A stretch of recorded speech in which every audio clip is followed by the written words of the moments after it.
अस्सलाम वालेकुम जी। Welcome back to mister ज़ा अकेडमी। इस वीडियो के अंदर जिस इंडिकेटर के ऊपर हम बात करने वाले हैं वो है relative strength index. One of the most famous indicator है जो सबसे ज़्यादा किसी भी मार्केट के अंदर इसको यूज़ किया जाता है क्योंकि ये बहुत ज़्यादा फेमस है। तो आज हम इसका पोस्ट जो है वो एनालिसिस करेंगे, इसका पूरे दिल गुर्दे निकालेंगे कि रिटेलर्स इसके ऊपर किस तरीके से बिलीव करता है और उसके बाद जो उसकी साइकोलॉजी बनती है उससे हम किस तरीके से बेनिफिट ले सकते हैं। जहाँ पर वो इस RSI को देखकर ट्रैप हो रहा होगा, वहाँ हमें जो है वो डाटा मिल रहा होगा कि वो रिटेलर्स जो है, जो इंडिकेटर बेस्ड ट्रेडिंग कॉन्सेप्ट्स वाले लोग हैं, वो इस चीज़ को कैसे देख रहे हैं और हमने बेसिकली फिर उसके हिसाब से ही अपने ट्रेड्स प्लान करनी है कि एक्चुअल में मार्केट के अंदर जो सबसे ज़्यादा कॉन्सेप्ट देखा जाता है या फॉलो किया जाता है, तो वो बहुत सारे लोग जो है वो अभी इस कॉन्सेप्ट्स को देखकर ट्रेड कर रहे होंगे। तो उनकी जो स्टॉप लॉसेस हैं, उनकी जो लिक्विडेशंस हैं, उनके जो प्राइस ऑर्डर्स हैं, वो इस लेवल्स के ऊपर पड़े हैं, या उनका जो मार्केट के अंदर डायरेक्शंस है वो क्या बुलिश है या बेरिश है। तो वो क्योंकि इस चीज़ को देख रहा होता है, तो हम इसका एनालिसिस करेंगे और देखेंगे, उनकी साइकोलॉजी चेक करेंगे कि वो किस चीज़ के बारे में सोच रहे हैं और वो किस डायरेक्शंस के अंदर बैठे हैं। देन हम प्लान करेंगे कि हमें किस डायरेक्शंस के अंदर बैठना है और कब जो है उस डायरेक्शंस के अंदर हमारे लिए सूटेबल्स होगा।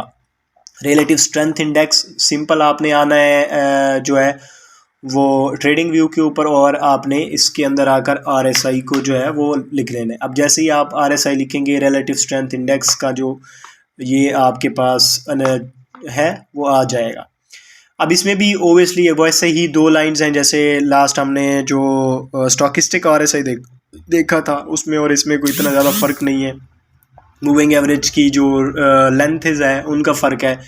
अगर एक्यूरेसी के बारे में बात की जाए तो एज़ कम्पेयर टू बाकी इसकी थोड़ी सी ज़्यादा है, लेकिन ये ट्रैप भी बहुत ज़्यादा होता है क्योंकि ये बहुत ज़्यादा जो है वो यूज़ यही किया जा रहा होता है। बहुत फेमस इंडिकेटर है ये इस चीज़ के अंदर। तो आइए जी अंडरस्टैंड करते हैं। अब इसमें भी जैसे आपको बताया कि अगेन वही कॉन्सेप्ट्स है कि आपके पास जो है वो दो एरिया हैं जो आपको ओवरबॉट और ओवर सोल्ड की कंडीशंस बताते हैं। अगर 70 प्लस जो है वो आप जा रहे हैं तो मार्केट ओवरबॉट है, अगर 20 to 30 से नीचे आ रहे हैं तो आपके पास मार्केट जो है वो ओवर सोल्ड कंडीशंस के अंदर है और आपको बाइंग्स की अपॉर्चुनिटीज़ मिल सकती हैं। अब ये मैं 1 डे के टाइम फ्रेम के ऊपर हूँ तो ये सबसे ज़्यादा यहीं पर ही काम करेगा। तो आइए हम जो है वो ज़रा इसको देखते हैं कि ये कितना जो है वो हमारे लिए काम करता है और हम इससे कैसे जो है वो बेनिफिट उठा सकते हैं। हम कुछ एक लेवल लेंगे। लेट्स सपोज हमारे पास अगेन यही एक लेवल है जहाँ से जो है वो हमें एक इंडिकेशन मिल सकती है। अब लेट्स सपोज सबसे पहले तो मैं इसको थोड़ा सा एक इसका जो है वो बड़ा ओपनली देखता हूँ कि ये मेरे पास जो है वो इसके common support and resistance area कौन से बन रहे हैं। थोड़ा सा मैं इंडिकेटर्स की प्रीवियस हिस्ट्री को जो है वो टारगेट करने जा रहा हूँ। अब लेट्स सपोज मुझे जो देखने को मिल रहा है कि सबसे डाउन जो है वो हमारे पास ये वाला लेवल है। अब इसको थोड़ा सा मैं जो है वो ब्रेक करूँगा क्योंकि मेरे पास जो है वो मुझे मल्टीपल सपोर्ट्स एंड रेजिस्टेंस के साथ जाना पड़ेगा। और अगेन एक लेवल हमारे पास ये है जिससे जो है वो हमें हमेशा पुल बैक मिलते हैं। अब ये मैं बाइंग साइड्स की जो है वो एक्सरसाइज आपको करके दिखाऊंगा, बाकी आप सेलिंग साइड्स की एक्सरसाइज जो है वो जाकर खुद प्रैक्टिस के दौरान इस चीज़ को कर सकते हैं। अब हमने एक चीज़ अंडरस्टैंड की कि सबसे पहले हमने यहाँ पर एक मार्क लगाया। अब ये वो एक पॉइंट था जहाँ से हमें जो है वो आप लेट्स सपोज कि जो हमारी पीछे हिस्ट्री है वो बता रही थी कि ये सबसे डाउन लेवल है। ठीक है, जब डाउन लेवल को हिस्ट्री के अंदर इसने टच किया है यहाँ पर, तो अब किसी हाथ से, क्योंकि ये बड़ा टाइम फ्रेम है, तो यहाँ पर आप इस चीज़ का बिलीव कर सकते हैं कि ये एक अच्छा लेवल है आपके लिए मार्केट के अंदर घुसने का, क्योंकि सबसे ज़्यादा डाउन जो है वो इस वक्त मार्केट के अंदर ये लगा हुआ है। ठीक है, अब हम जो है वो लेट्स सपोज इसको अभी रिमूव कर देते हैं क्योंकि ये इतना ज़्यादा हमें जो है वो देखने को नहीं मिलेगा मार्केट के अंदर। बहुत शाज़ो नाज़िर ही इस तरह के पॉइंट्स इंडिकेटर हमें गैस करके बताते हैं। अब उसके बाद हम आ जाते हैं कि मार्केट ने जब रिवर्सल पकड़ा तो हमारे पास इस इंडिकेटर्स की क्या जो है वो साइकोलॉजी थी। लेट्स सपोज ये मार्केट का एक पॉइंट था जहाँ से मार्केट ने जो है वो रिवर्सल पकड़ा। अब जो है वो ज़रा हम यहाँ से लेकर जो है वो लेट्स सपोज इस एरिया के अंदर इस चीज़ को देखते हैं कि क्या चीज़ जो है वो बेसिकली रिटेलर्स को सपोर्ट कर रही है। इंडिकेटर्स के अंदर हमने एक चीज़ देखी कि वो ये थी कि लेट्स सपोज मैं अब इस लाइन को अगर देखें तो ये मेरे पास कोई, अगर आप रिटेल कॉन्सेप्ट्स को जानते हैं, सपोर्ट एंड रेजिस्टेंस आपको लगाना आती है, इसको यहाँ भी मैं लगा सकता हूँ और मैं यहाँ पर भी लगा सकता हूँ। ठीक है, अब ये मुझे एक RSI के अंदर मैंने इस ट्रेंड लाइन को ड्रा किया। यहाँ से लेट्स सपोज इस RSI के ऊपर जब इस चीज़ ने सपोर्ट ली तो आप देख सकते हैं कि मार्केट ने भी यहाँ से सपोर्ट ली और काइंड ऑफ आपको मार्केट के अंदर पुल बैक नज़र आया है। तो अब एक चीज़ तो यहाँ पर कंफर्म है कि ये चीज़ जो ट्रेंड लाइन का कॉन्सेप्ट है वो इंडिकेटर के सिस्टम्स के अंदर भी काम कर रहा है कि अगर सपोर्ट ले रहा है इंडिकेटर तो जो है वो आपके पास एक सपोर्ट मिल रही है मार्केट को और मार्केट पुल बैक ले रही है यहाँ से। ठीक है, उसके बाद हमने एक चीज़ देखनी है कि क्या जो ब्रेकआउट का सिनेरियो है वो भी काम करता है इसके ऊपर। नहीं, तो हमने यहाँ पर ब्रेकआउट का सिनेरियो देखा कि मार्केट ने जैसे इसका ब्रेकआउट किया तो यहाँ से मार्केट में हमें जो है वो एक सेलिंग प्रेशर्स देखने को मिला। अब ये वो एक चीज़ है कि यहाँ पर जो रिटेलर्स का है उसका हमें डाटा मिला कि काइंड ऑफ यहाँ पर अगर आप इस चीज़ को देखेंगे तो ये मेरे पास यहाँ भी सपोर्ट ब्रेक हुई है, यहाँ भी सपोर्ट ब्रेक हुई है। तो अब एक्चुअली हमारे पास जो कॉन्सेप्ट है वो क्या है, और वो कॉन्सेप्ट है हमारे पास कि यहाँ से रिटेलर्स जो है वो अब क्या सोच रहा है। रिटेलर सोच रहा है कि ट्रेंड लाइन ब्रेक हो गई है तो अब जो है वो मार्केट एक जो लेट्स सपोज यहाँ से कोई उसके मुताबिक ये अप ट्रेंड ही है, अप ट्रेंड के अंदर शिफ्ट हुई थी, अब वो अगेन डाउन ट्रेंड के अंदर है और मार्केट मजीद नीचे जाएगी।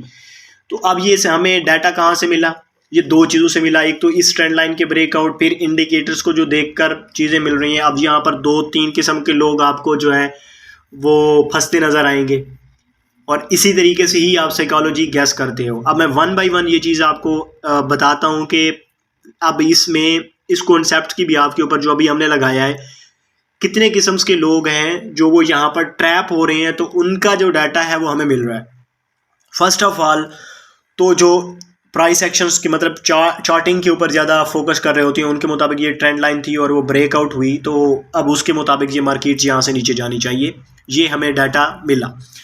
उसके बाद दूसरे जो कैंडलस्टिक चार्ट पैटर्न्स के ऊपर बिलीव करते हैं तो आप यहाँ पर देखेंगे तो यहाँ पर जो है वो सब जो है वो लेट्स सपोज अगर इस कैंडल्स को देख लें तो ये एक रिवर्सल कैंडल है और उसके बाद हमें मार्केट रिवर्स होती नज़र आई भी, सही, ठीक है। वॉल्यूम्स भी जो है वो अगर साइकोलॉजी जो वॉल्यूम्स की है वो भी देखें तो ज़्यादा सेलर्स एक्टिव हैं और यहाँ पर भी कोई बायर्स इतने ज़्यादा एक्टिव नहीं हुए।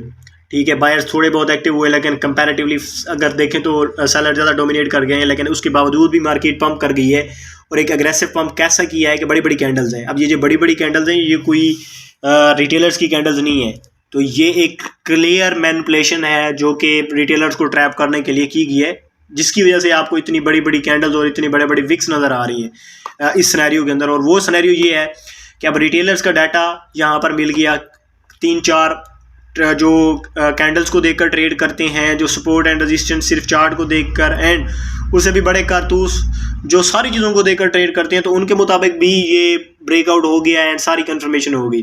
अगेन जहाँ से उन्होंने जो है वो शॉर्ट्स की पोजीशन यहाँ से ओपन की उसके मुताबिक रीटेस्ट आया, सारा कुछ हुआ, लेकिन मार्केट नीचे आई और उसके बाद अगेन आपने देखा कि मार्केट जो है वो उन सबको ट्रैप करने के लिए ऊपर निकल गई। तो ये यहाँ से हमें वो डाटा मिला जिससे हम ये गैस करने में काबिल हुए कि रिटेलर्स एक्चुअल्स में इस लेवल के ऊपर क्या सोच रहा है। ठीक है, और रिटेलर्स को जब सोच का हमें पता चला तो जो है वो अब आपको एक तरह से इंडिकेशंस मिल गई कि ये किस तरीके से काम करती है। लुकिंग फॉरवर्ड जब हम साइकोलॉजी के सेक्शंस के अंदर आएंगे तो अब इस चीज़ के साथ जो है वो जब मैं आपको सोशल मीडिया के सेंटीमेंट्स जो है वो गाइड करना बताऊंगा एंड सिखाऊंगा कि आपने ये जो अभी हमने एक्टिविटी की ये की और सोशल मीडिया के सेंटीमेंट को एनालाइज किया। ठीक है, सोशल सेंटीमेंट्स के ऊपर जो रिटेलर्स की थिंकिंग्स है, जो लोगों का बिलीव है, जब उसको इस चीज़ के साथ इन्वॉल्व करेंगे तो बिलीव मी कि आप एक परफेक्ट साइकोलॉजी को गैस करने में काबिल होंगे कि मार्केट जो है वो किस डायरेक्शंस के अंदर जाने लगी है। तो होप्स हो कि ये कॉन्सेप्ट जो है वो आपने ग्रैब किया होगा, और RSI का जो कॉन्सेप्ट है और जो रिटेलर्स का कॉन्सेप्ट है वो आपने जाना होगा। मैं उम्मीद करता हूँ कि कुछ ना कुछ नए अंदाज में कुछ ना कुछ नया आपको सीखने को मिलेगा। अगर ये चीज़ें फ्री ऑफ कास्ट आपको इतने इन डेप्थ तरीके में और इतनी लॉयल्टी के साथ मिल रही हैं, तो यहाँ पर मेरा हक बनता है कि आप मुझे कमेंट सेक्शंस के अंदर अपने फीडबैक्स और आपका जो थॉट प्रोसेस है इन चीज़ों को सीखने के बाद वो ज़रूर दिया करें, क्योंकि उससे मेरी मोटिवेशन में इजाफा होता है और मैं इस तरह की जो मज़ीद कंटेंट है उसको बनाने में जो है वो ज़्यादा एफर्ट करता हूँ कि यार चलें मेरे नॉलेज से जो है वो कुछ लोगों का फ़ायदा हो रहा है। तो होप्स हो कि ये चीज़ आपने ग्रैब की होगी और एक नए अंदाज से जो है वो आपको कोई चीज़ सीखने को मिली होगी। अगली वीडियो तक मुझे इजाज़त। जितने लोग नए हैं, अगर आपको हमारा कंटेंट वैल्यूएबल लग रहा है और आप समझते हैं कि आप हमारे साथ सीख कर जो है ग्रो कर सकते हैं, तो मेरे सोशल मीडियाज़ के लिंक नीचे आपको डिस्क्रिप्शन के अंदर मिल रहे होंगे। आप उन्हें ज्वाइन करें और हमारी कम्युनिटी में अपने आप को ग्रो करें। Thank you.